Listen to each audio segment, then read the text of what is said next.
when you're crafting the edit, is there a thought to kind of making the edit a bit more kind of universal or international? Or really the goal is just to pack as many jokes as you can in there. So that sketch, for example, is probably like 40-50% improv, which I feel like that in itself speaks to the talents of the cast, because I'm like, I could not rattle off that many biblical jokes that quickly. But yeah, I don't know that we're like universally trying to make it match anything. It's literally just like, how do you pack as much funny stuff in here as possible?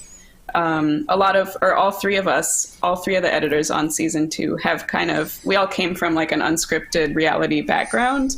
And I think that actually lends itself really well to this type of show because of how much improv there is, and just trying to make things work when you're like, okay, this was not intended to be this way, but like this is actually a really hilarious moment.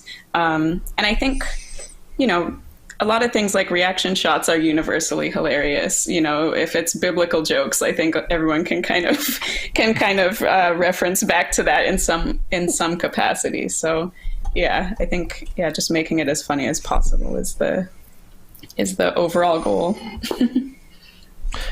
I got a quick question for Steph. You mentioned earlier the pace, right, of Black Lady Sketch Show, and you could totally in that.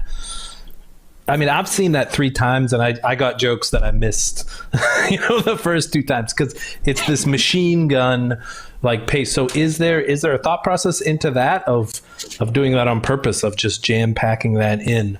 And then is there like a concern like that, like people are going to laugh at this and miss this beat, so I might want to reorder the structure a bit so that joke doesn't get lost in kind of that moment of taking back, thinking about like what I just saw, like what the burn my bush comment, or all that, like, so is that something that goes through your process, or are you just like I said, trying to do your best edit at all times? I mean, I think in a perfect world, people will watch the sketches more than once. So I'm always kind of just trying to think of that. Like even when I would watch, sketches that I hadn't worked on, I had the same thing where I'm like, oh, I didn't even notice that joke before. But I think, at first I was cutting it. The first couple sketches I did, I was cutting it as if there was like a pause for laughs. Because a lot of times when you're cutting comedy, there is that sort of like that little breath of air that you need in there. And like very quickly I realized that wasn't the style of this show. So yeah, I think it's kind of just designed in a way that hopefully people will watch the sketches more than once, but then also people are like, what did I just watch? Like they want to revisit things. I think that sort of makes for some of the best sketch shows as well, is especially now when there's an expectation that people are going to be, watching them multiple times, that you do kind of, you just pack in as many jokes or other things as possible to make them dense and rewatchable. I think, and Dan, you probably got sort of some similar challenges because you're working with the studio shoot, and also cutting to the VT. How is that handled in Taskmaster? I think quite lucky in Taskmaster in the studio. I don't know I'm not sure exactly how many cameras, because I think it's changed, but we might have maybe 12 in the studio, which is a high number to have for a studio show. So we're very well covered for cutaways for all the cast members. Occasionally you want a shot that isn't there, but overall, in terms of the studio, it's really well covered. And then a bit like with the sketches in the tasks themselves, I think they have 3 main cameras, but then they've always got a number of GoPros as well. So I think one of the beautiful things about Taskmaster is that the camera people are all constantly very close to whoever's performing the task. What they do is often very unpredictable, because you just do not know which way they're going to take a task. So they have to be very nimble and on their feet, but one of the beautiful things of Taskmaster is that you do not see the cameramen, or the camera people rather, and you do not see you might see the odd GoPro occasionally, but it's all painted out afterwards. And so that's really part of the thing that I think makes it look so beautiful, is that the editors have done so much work to make that look naturalistic, as if this one person is sort of completely alone in whatever setting they're in, whether it's inside the house or outside on location.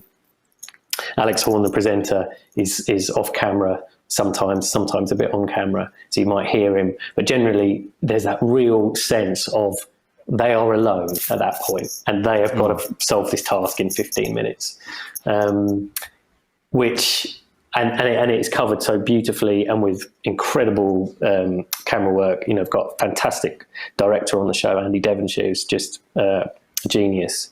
And so yeah, I think we're very lucky on Taskmaster, and being 13 series in, they kind of know what they're doing, and it's covered really well. Yeah. Well, actually, let's see how it looks. Brian, have we got a Taskmaster sample that we can throw up, so we can have a little look?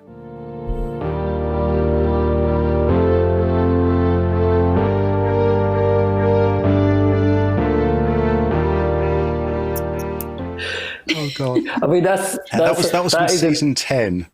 Yeah, that's an interesting example, actually, of that bit of studio was. In fact, I remember that episode in particular was really hard to cut down to time, because some of the studio was so funny. And Daisy, this was last year, so there was no audience there. They watched it in the cinema afterwards, and we had to put laughs on afterwards, genuine laughs, but it was seen at a different time. And we were slightly worried because Daisy was laughing so much during that thing, because it went on, and she was quite heavily pregnant, as you might be able to tell. She's laughing so much that people were worried that she might start giving birth. And she, we were slightly worried that would people at home be thinking, why is she laughing so much? Because we had to cut down what was being said. So we were worried that it was just going to look like 5 comedians laughing and thinking how funny they all were together, which they were funny, but you didn't want it to feel that the audience being left out. So, but yeah, I mean, that talking about the coverage and stuff and the GoPros, that is a brilliant example that you just showed, because of that glass of blackcurrant squash just slowly tipping. Just, you sort of think, I don't think when you're watching it, some people maybe the first time don't notice how early that started moving before it eventually falls. But it's such a beautiful thing, And you get, you just get all these ridiculous coincidences of things that you just couldn't predict.